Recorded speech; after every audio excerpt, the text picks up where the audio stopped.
جب تک آپ سویرے نہیں اٹھتے آپ اللہ اللہ نہیں کرتے، آپ کو نوافل کا چسکا نہیں، عبادت کا مزہ نہیں، فرمایا میری عبادت کرو، یہ شوق پیدا کرو، میں نے تمہیں پیدا کیا ہے۔ ہم لوگوں کے نشے مختلف نشے، بڑا عجیب رنگ ہے۔ محفل کی صدارت کرنے والے بڑے پیر صاحب، بڑے القابات، بیچ میں سے بندہ تلاش کرنے سے بھی نہیں ملتا، اتنے بڑے لقب ہیں اس کے، لیکن وہ سج سنور کے 2.5 گھنٹے بیٹھا رہا محفل میں، اور نماز کا وقت آیا تو اس نے مختصر سی پڑھی، وہ نکل گیا، وہ ہلکے سے سجدے کیے۔ اتنا بڑا عشق رسول نعت کا، ہو کیا بات ہے، اور عشق رسول کا بہت بڑا پیغامبر، بہت بڑا مبلغ، وہ بیچارہ سمجھ ہی نہیں سکا کہ اللہ کے رسول نے فرمایا تو نماز پڑھ میری آنکھیں ٹھنڈی ہو جائیں گی۔ تو یہ نشے کے عادی تو ہیں پر حقیقت کے قائل نہیں ہیں۔ یہ بس ٹھیک ہے خوابوں کی دنیا میں لوگ زندہ ہیں، پر جن کو یہ جو نشہ تھا نا عبادت کا، یہ میرے رسول پاک کی چاہت ہے، یہ میرے نبی کریم علیہ السلام کی۔ آپ دیکھیں نا حضور مہینوں جا کے غار حرا میں بیٹھتے، کیا وہاں تبلیغ کرتے تھے؟ کوئی کتاب لکھتے تھے؟ رسول کریم علیہ السلام مہینہ رہتے غار حرا میں، کوئی نہ مجھے دیکھے، کوئی نہ مجھے ملے، حضور یہاں کیا ہے؟ فرمایا میں اپنے رب کی عبادت کروں گا۔ نبی کریم علیہ السلام نے سجدوں کے ساتھ پتھروں اور پہاڑوں کو آباد کر دیا، سجدوں کے ساتھ۔ آپ کا سجدہ آپ کو بہت ساری چیزوں سے چھڑا لیتا ہے، یہ بہت ساری جگہوں سے جھکنے سے بچا لیتا ہے۔ صوفیاء اولیاء یہ کیا کرتے تھے؟ یہ سجدے کا ذوق ہی تو پیدا کرتے تھے، سجدے کا ذوق۔ شاہ عبدالعزیز دباغ رحمۃ اللہ تعالی علیہ اپنے مریدوں سے فرمایا کرتے تھے کہ اگر تم پکے نمازی بن جاؤ نا، تہجد گزار ہو جاؤ، تو میرے پاس آنا جانا چھوڑ دینا۔ عرض کی حضور کیوں؟ فرمایا میں تمہارے اور رب رسول کے رستے میں رکاوٹ نہیں بننا چاہتا، اور میرا مقصود ہے تمہیں وہاں تک پہنچانا۔ جب پہنچ گئے تو پھر میری ضرورت ختم ہو گئی۔ ہاں کبھی وسوس آئے، شک پیدا ہو، تکلیف ہو تو آنا، ورنہ میں نہیں چاہتا کہ میں رکاوٹ بنا رہوں۔ تم اللہ اللہ کرو، اس مالک کو راضی کرو۔ میرے رسول پاک علیہ وسلم نے فرمایا بندہ اللہ کے سب سے قریب اس وقت ہوتا ہے جب وہ سجدے کی حالت میں ہوتا ہے۔ کس کے قریب ہوتا ہے؟ اللہ کے سب سے قریب ہوتا ہے، وہ بڑا نیڑے ہے رب کے، بڑا قریب ہے، اس لیے کہ وہ حالت سجدہ میں، وہ جب سجدے کرتا ہے نا اس کی بارگاہ میں جب جھک جاتا ہے۔ آپ ذرا سجدے کی کیفیت دیکھیں نا، زبان بھی یہاں ہے، آنکھ بھی یہاں ہے، کان بھی، عقل بھی ساری، اس نے سارا کچھ رکھ دیا سجدے۔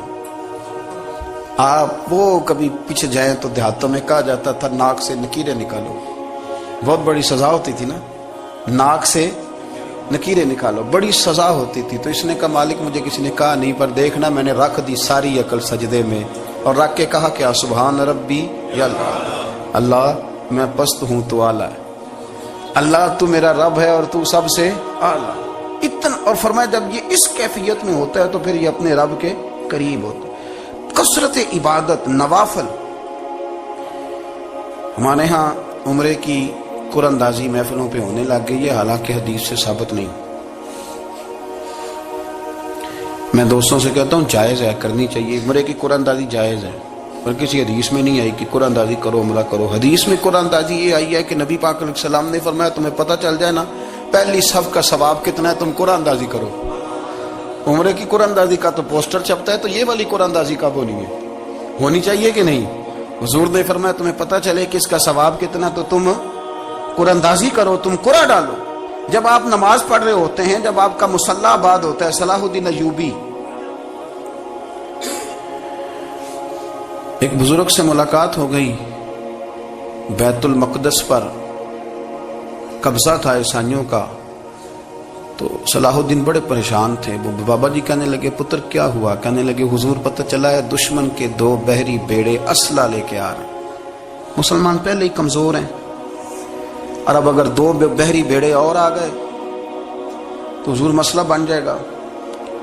تو میں پریشان ہوں کہ کس طرح یہ کم مسئلے والی ہماری فوج ہے کیسے مقابلہ کرے گی۔ تو بابا جی کہنے لگے پتر اس طرح کرنا، آج رات تو بھی دعا کرنا اور میں بھی کروں گا، تو بھی دعا کرنا، آپ ناراض نہ ہونا، ہم تو پیروں والے ہیں، ہم تو پیروں کے نوکر غلام ہیں، ہمارا تو گزارا ہی نہیں، ہمیں تو ملتا ہے سارا کچھ وہاں سے، پر میرا سوال یہ ہے کہ تعویذ لینے جاتے ہو نفل کیوں نہیں پڑھتے؟ رات اللہ اللہ کیوں نہیں کرتے؟ یہ بھی تو ہمارے بزرگوں کا ہی طریقہ ہے، انہوں نے تو ہمیں سکھایا ہے۔ صلاح الدین ایوبی سے بزرگوں نے کہا کہ رات آج نا اللہ اللہ کرنا، تو میں تیرے لیے دعا کروں گا، تو بھی دعا کرنا۔ تو بندہ جب دکھی ہوتا ہے تو سجدہ کرتا ہے، تو پھر ہی تو مصلی بھیگ جاتا ہے، پھر ہی تو مزہ آتا ہے۔ سکھی بندہ تو کعبے جا کے نہیں روتا، دکھی تھے، تکلیف تھی، تو سر رکھا سجدے میں تو تڑپ گئے۔ اور وہ بابا جی کہتے ہیں میں مسجد آیا تو صلاح الدین چیخے مار کے رو رہا تھا اور کہہ رہا تھا مالک میں کوئی اپنی شان کے لیے تو نہیں نہ لڑ رہا، اللہ کو میں کوئی قبضوں کے لیے تو نہیں لڑ رہا، مالک تیرے لیے لڑ رہا ہوں، مجھے بے آبرو نہ کرنا، میری مدد فرمانا۔ کہتے ہیں میں آیا تھا کہ مسجد میں دعا کروں گا، پر صلاح الدین ایوبی کو روتے دیکھا تو میں لوٹ گیا۔ تو سویرے صلاح الدین ملے تو بڑے خوش تھے۔ میں نے کہا پتر کیا ہوا؟ کہنے لگے حضور وہ بحری بیڑے دو آ رہے تھے نا اسلحہ لے کے، دونوں ڈوب گئے پانی میں ڈوب گئے۔ تو بابا جی کہنے لگے صلاح الدین وہ پانی میں نہیں ڈوبے، وہ تیرے آنسوؤں میں ڈوب گئے، وہ غرق ہو گئے، وہ جو تو نے مصلی بات کیا تو وہ تیرے آنسوؤں میں ڈوب گئے، وہ غرق ہو گئے، وہ تباہ، اتنے قیمتی تھے تیرے آنسو کے، بہا لے گئے دشمن کے بحری بیڑوں کو۔ میرے بھائی ٹھیک ہو گیا جی، میرے عزیز سمجھ لیں اس بات کو ہمیشہ کے لیے، اور اس پر غور کرنے اچھے طریقے سے کہ میرے رسول کریم سید عالم صلی اللہ علیہ وسلم نے نا ہماری توجہ دلائی، حضور نے ہمیں بتلایا، ہمارا ذوق بڑھایا عبادت کی طرف۔ ایک صحابی تھے حضرت ابو فاطمہ رضی اللہ تعالیٰ عنہ، یہ ترمذی شریف کی حدیث ہے۔ نبی پاک علیہ السلام نے فرمایا ابو فاطمہ قیامت کے دن مجھ سے جلدی ملنا چاہتے ہو کہ دیر کے ساتھ؟ تو کہنے لگے حضور کون ہوگا جو دیر سے ملنا چاہے گا؟ ہم نے تو جان دے دی وعدہ دیدار پر۔ اعلیٰ حضرت فرماتے ہیں جان دے دی وعدہ اور نقد اپنا دام ہو ہی جائے گا۔ مجھے لگتا ہے کہ یہ سودا نقد و نقد ہو جانا ہے، چونکہ ہم نے جان دے دی وعدہ دیدار پر۔ آپ نے وعدہ کیا تھا کہ مریں گے تو پھر زیارت ہوگی، تو مر گئے ہم زیارت کی خاطر۔ جان دے دی وعدہ دیدار پر، تو نقد اپنا دام ہو ہی جائے گا۔ اے رضا ہر کام کا ایک وقت ہے، دل کو بھی آرام ہو ہی جائے گا۔ تو حضرت ابو فاطمہ رضی اللہ تعالیٰ عنہ سے نبی پاک صلی اللہ علیہ وسلم نے فرمایا جلدی ملنا چاہتے ہو کہ دیر سے؟ اس کی حضور فٹافٹ ملنا ہے، میں نے قیامت کے دن آپ سے جلدی ملنا ہے۔ تو نبی پاک علیہ السلام نے فرمایا پھر اس طرح کرنا، دنیا میں رہ کے سجدے زیادہ کرنا، پھر سجدے زیادہ کرنا، قیامت میں ملاقات جلدی ہو جائے گی، قرب ملے گا تمہیں۔ اپنے بچوں کے اندر دیکھیں نا، ہم شوق پیدا کرتے ہیں، ہمیں صحیح لفظ نہیں بولنے آتے پر ہم بچوں میں شوق پیدا کرتے ہیں کہ پتر ڈاکٹر بن جائے گا تو بڑا نفع کرے گا، تو لوگوں کی خدمت کرے گا، ملک و ملت کی خدمت کرے گا، تیرے ابا کا نام روشن ہوگا، تیرے دادا کی تعریفیں ہوں گی۔ ہم یہ ذوق پیدا کرتے ہیں۔ ہم اپنے نوجوانوں کے اندر یہ فکر پیدا کرتے ہیں، انہیں ہم سمجھاتے ہیں کہ میاں جب تم پڑھو گے، محنت کرو گے تو فلاں آدمی کی طرح تمہارا نام ہوگا۔ یہ جتنا ذوق ہم بچوں کے اندر ان چیزوں کا پیدا کرتے، ہمیں حکم ہے کسی طرح ہم ذوق پیدا کریں کہ پتر نماز پڑھے گا تو اللہ راضی ہو جائے گا، تو سجدہ کرے گا۔ دیکھیں نا میرے رسول کریم علیہ السلام نے فرمایا 7 سال کے بچے کو مسجد لے کے جاؤ، یعنی اسے شوق دلاؤ، اس کے اندر یہ خاصیت پیدا کرو کہ اس کا دل کرے مسجد میں جانے کا، اس کے اندر یہ خصوصیات لاؤ کہ وہ ہمارے ہاں نا ہر چیز کو پروموٹ کیا جا رہا ہے، ہر چیز کو، یعنی سر سنگیت سکھانے کے لیے اکیڈمیاں بن گئی ہیں، ہر شے پروموٹ ہو رہی ہے، عبادت کا جذبہ کم ہوتا جا رہا ہے، اللہ کا ذوق ہمارے اندر نہیں رہا۔ اور اتنا مشکل ہم نے اپنے لیے بنا لیا ہے کہ وہ بندہ جو بڑی زبردست مذہبی گفتگو کر رہا تھا اور تگڑی بات کر رہا تھا، کیا بات ہے، لیکن نماز کے بارے میں کمزوری دکھا جاتا ہے، نوافل کے بارے میں وہ چپکے سے نکل جاتا ہے۔ امام احمد بن حنبل رحمۃ اللہ تعالی علیہ، مسند امام احمد بن حنبل 14 جلدوں میں ہے مارکیٹ میں، اور مجھے تو خیر پسند ہی بڑی ہے، میں نے تو کئی دفعہ پڑھی ہے۔ اور کیا بات ہے امام احمد بن حنبل کی، کیسے تگڑے قسم کے محدث تھے، اور اللہ نے کتنا انہیں اعزاز عطا فرمایا ہوا ہے۔ یہ کوڑے بھی کھاتے تھے دین کی خاطر، سارا کرتا لہو سے بھر بھی جایا کرتا تھا، بڑا اعزاز والا شخص تھے، بڑے اعزاز والے۔ حدیثیں جمع کرنا، حدیثیں لکھنا، حدیث پڑھانا، سارا دن رہتے تھے۔ کہہ سکتے تھے کہ میں کر تو رہا ہوں کام، اور حدیث بھی موجود ہے کہ عالم عابد سے افضل ہوتا ہے، پر اس کے باوجود امام احمد بن حنبل رحمۃ اللہ علیہ 300 نفل فرض نمازوں کے علاوہ پڑھا کرتے تھے. 300 نوافل روز پڑھا کرتے تھے. ان کے بیٹے نے کہا ابا جی مکان خریدنا ہے تو جگہ کہاں کر کے لوں, بہت ساری آبادیاں. تو فرمایا پتر وہاں لینا جہاں مسجد قریب ہو. میرے رسول کریم سید عالم صلی اللہ علیہ وسلم اتنا پسند کرتے مسجد کو, اتنا پسند کرتے نماز کو, کہ رسول کریم صلی اللہ علیہ وسلم تہجد کی نماز بھی پڑھتے, پھر حضور فجر کی نماز بھی پڑھتے. نبی پاک وتر کو الگ کر کے پڑھتے, عشاء کے ساتھ نہیں پڑھتے. یہ تو ہم اس لیے اجازت دی ہمارے بزرگوں نے کہ بعد میں اٹھے گا کون علیحدہ وتر پڑھنے کے لیے, عشاء کے ساتھ پڑھ لیں. وتر پڑھتے, تہجد پڑھتے, فجر پڑھتے, اشراق پڑھتے, چاشت پڑھتے, پھر مغرب کی نماز کے بعد 6 رکعت اوابین پڑھتے, پھر رات کو صلاۃ اللیل پڑھتے. سیدہ عائشہ صدیقہ کہتی ہیں زمانہ سو جاتا اور میرے رسول مصلی بچھا کے کھڑے ہو جاتے. او یار کھیتی باڑی کر کے نہیں, محنت مزدوری کر کے نہیں. جناب عائشہ کہتی ہیں میں یہ بھی دیکھتی کہ حضور ایک آیت شروع کرتے تو ساری رات اسی کو پڑھتے, اور میری نظر جاتی تو قدم مبارک پہ ورم آ جاتا. یار نماز پڑھ پڑھ کے, اتنی مشقت کر کے, اتنی جد و جہد کر کے ورم آ گیا. یا رسول اللہ اتنی محنت کیوں کرتے ہو؟ فرمایا افلا اکون عبدا شکورا, کیا میں اپنے رب کا شکر گزار بندہ نہ بنوں؟ صحابہ کا ذوق عبادتوں کا, ریاضتوں کا, تلاوتوں کا, طبیعت ہے ان کی. وہ ایک دوسرے کو, حضرت مولا علی شیر خدا کرم اللہ تعالی وجہہ الکریم کے زمانے میں روم کے بادشاہ نے کہا یار یہ مسلمانوں کا پتہ تو کرو, یہ آخر کیوں اتنے زیادہ مجاہد ہیں. اس زمانے میں جاسوس بھیجنے کا مزاج تھا, اب تو جاسوس پکڑا جاتا ہے, اب تو جاسوس ہے, اور جاسوسی کا شوق ویسے آج بھی ہے. عرض کروں تھوڑی سی بات اس عنوان سے. پتہ کیا ہمارا مسئلہ ہے, ہم جہاں جاتے ہیں نا وہاں تھوڑی خوشبو سونگنے کی کوشش کرتے ہیں. وہ کیا ہے تو یہ کیا ہے تو ادھر کیا ہے تو تھوڑا سا ادھر کیا ہے. میرے رسول پاک پڑھیے درود شریف, سارے پڑھیے ذرا زور سے, صلی اللہ تعالی.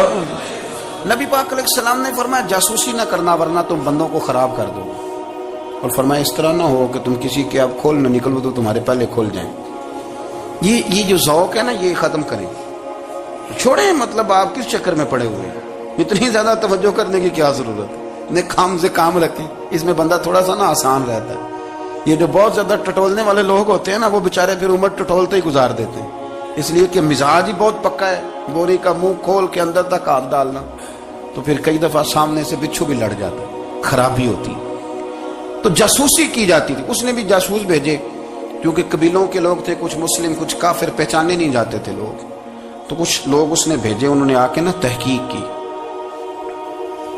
ریسرچ کری کہ آخر ماجرا کیا ہے. تو واپس جا کے انہوں نے رپورٹ دی نا روم کے بادشاہ کو. اس رپورٹ کا ایک جملہ بڑا شاندار ہے. وہ کہنے لگا بادشاہ ہمیں مسلمانوں کی کوئی سمجھ نہیں آئی, ہمیں کوئی سمجھ نہیں آئی. انہوں نے کہا کیوں نہیں سمجھ آئی؟ کہنے لگے یار عجیب بندے ہیں, جب رات مصلے پہ بیٹھتے ہیں تو یوں لگتا ہے ان کا دنیا سے رشتہ ہی کوئی نہیں, کوئی کسی کو نہیں جانتا. کوئی اپنے دکھ سنا کے رو رہا ہے, کوئی اپنی بات کر کے رو رہا ہے, لگتا ہے کہ ان کا کوئی رشتہ ہے ہی نہیں جب مصلے پہ بیٹھتے ہیں. اور فرمایا جب سویرے یہ جہاد کرنے نکلتے ہیں تو لگتا ہے ان سے زیادہ دلیر ہی کوئی نہیں. حالانکہ جو مسلوں پہ رونے دھونے کے لوگ ہوتے ہیں وہ کئی دفعہ جہاد میں کام نہیں کرتے, لیکن عجیب لوگ ہیں کہ رات کے راہب ہیں, دن کے مجاہد ہیں, کوئی سمجھ نہیں آتی. میرے عزیز ان لوگوں نے مصلی آباد کر کے رکھا, تلاوتیں ان کا ذوق رہی, منظر روز پڑھنا, اسباق پڑھنا, وظائف پڑھنا, یہ ان کا ذوق رہا. اعلیٰ حضرت بریلوی رحمت اللہ نے 1000 کتاب لکھی ہے, لیکن الوظیفۃ الکریمہ کے نام سے جو وہ صبح و شام وظائف پڑھتے تھے وہ الگ انہوں نے ان کو بیان کیا. پابندی کے ساتھ اپنی اللہ اللہ کرتے. شیخ شہاب الدین سہروردی رحمت اللہ علیہ, اس پر ایک بندے نے اعتراض کیا. اس نے کہا جی آپ کس قسم کے صوفی ہیں, مرید بیٹھے ہیں اور آپ وہاں نفل پڑھ رہے ہیں. یہ بھی بڑا مسئلہ ہوتا ہے نا, جو بندہ ملنے آتا ہے وہ اپنے ٹائم کے حساب سے آتا ہے, اور پھر اس کا یہ بھی خیال ہوتا ہے کہ پیر صاحب جو ہیں وہ چونکہ درویش ہیں تو نہ انہیں روٹی کھانی چاہیے نہ سونا چاہیے, چونکہ وہ درویش ہیں, اور ہم چونکہ درویشوں کے ماننے والے ہیں لہذا ہمارا یہ طریقہ ہونا چاہیے کہ جیسے ہم کہیں درویش ویسے ہی کر جائے. حالانکہ اس کو آپ درویش کہیں گے, آپ اس کی مانیں گے, آپ منوائیں گے نہیں, تمہارا مزاج ہوتا ہے. شیخ شہاب الدین پر لوگوں نے اعتراض کی, حضور لوگ ملنے آئے ہیں, زیارت کرنے آئے ہیں, یہ بندے دعا کرانے آئے ہیں, اللہ اللہ کرانے آئے, اور آپ نفل پڑھ رہے ہیں. کیا جملہ ہے, کیا حسن ہے, کیا خوبصورتی ہے. فرمانے لگے رب رسول سے مانگنے کے لیے مصلی بچھایا ہے, اگر وہاں سے مانگوں گا نہیں تو تمہیں دوں گا کیا. پہلے مجھے کچھ لے تو لینے دو، اگر میرے پلے کچھ ہے ہوگی تو آگے دوں گا نا. تو میں مانگنے گیا تھا کہ یا اللہ دے، تیرے بندے لینے آئے، دے تو میں کچھ لوں گا تو آگے دوں گا نا.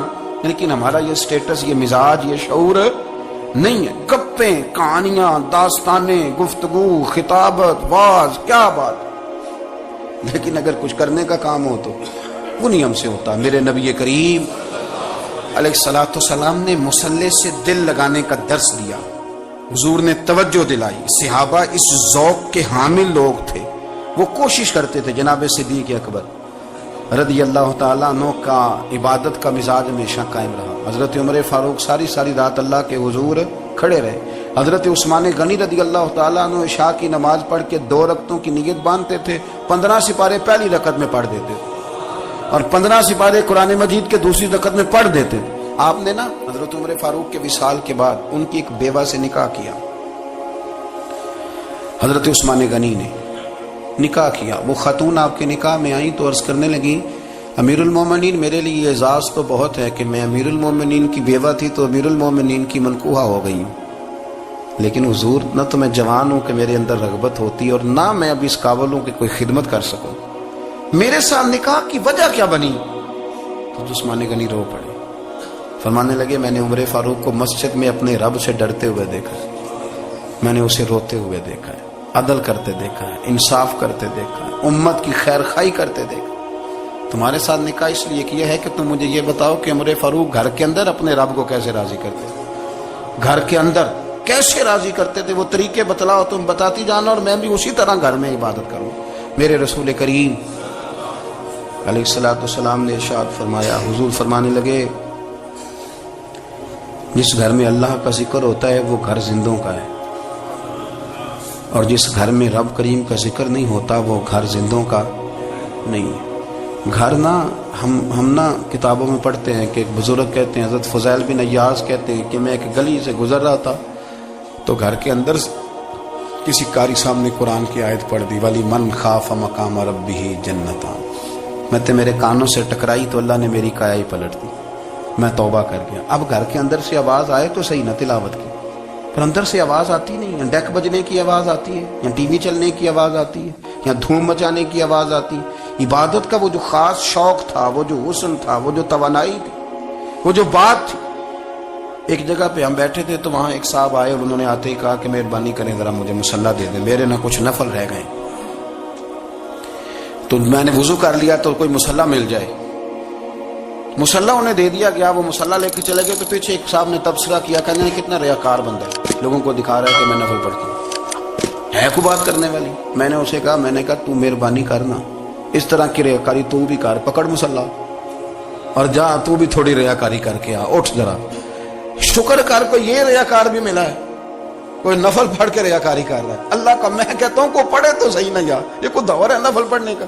اس میں تو لوگوں کا مزاج ہی نہیں، طبیعت ہی نہیں. میں نے کہا چل مہربانی کر، یہ لے مصلی اور تو بھی جا تھوڑی سی یا کر یا ریاکاری کرو تو صحیح نا. مزاج ہی نہیں، ذوق. جمعے کی نماز پڑھ کے یوں دنیا بھاگتی ہے، او ہو پتہ نہیں کون سی پیچھے آگ تھی جو بجھائی جائے گی. اور آج تک لوگ مسئلہ پوچھ رہے ہیں کہ جمعے کی بعد والی سنتیں کتنی ہوتی ہیں. میں نے کہا کتنے سال ہو گئے جمعہ پڑھتے، کتنے سال ہو گئے، ابھی تک سنتوں کا نہیں پتا. ابھی تک نہیں علم کے پہلے کتنی رکھتے ہیں اور بعد میں کتنی رکھتے ہیں. فجر کی سنتیں کب پڑھنی چاہیے، سنو فجر کی سنتوں کے بارے میں. میرے رسول کریم سید عالم صلی اللہ تعالی علیہ وسلم سے ایک صحابی نے پوچھا تھا، حضور میری فجر کی سنتیں رہ گئیں یا رہ جاتی ہیں تو حکم کیا ہے، کیا انداز ہے حضور کا. بخاری مسلم کے لفظ سنو. حضور سید عالم صلی اللہ علیہ وسلم فرمانے لگے، اس نے کیا پوچھا تھا، حضور جواب کیا دیتے، فرمایا فجر کی سنتیں کبھی نہ چھوڑنا، فجر کی پہلی 2 سنتیں کبھی نہ چھوڑنا. یا رسول اللہ صلی اللہ تعالی علیہ وسلم میری رہ گئی ہیں، رہ جاتی ہیں. فرمایا فجر کی 2 سنتیں نہ چھوڑنا. فرمایا فجر کی پہلی 2 سنتیں مجھے دنیا اور دنیا کے اندر جو کچھ ہے وہ سب سے زیادہ پیاری ہے. فجر کی 2 سنتیں دنیا اور دنیا میں جو کچھ ہے مجھے وہ سب سے زیادہ پیاری ہے. اس لیے فجر کی سنتیں نہ چھوڑنا. اپنا ذوق، اپنی طبیعت، ہم نے نا ذوق غلط بنا لیا. اگر 20 بندے کہہ بھی دیں گے تو نے بڑی شاندار تلاوت کیا تو کیا اس سے بنے گا. 100 بندہ کہہ بھی دے تیری کیا بات ہے،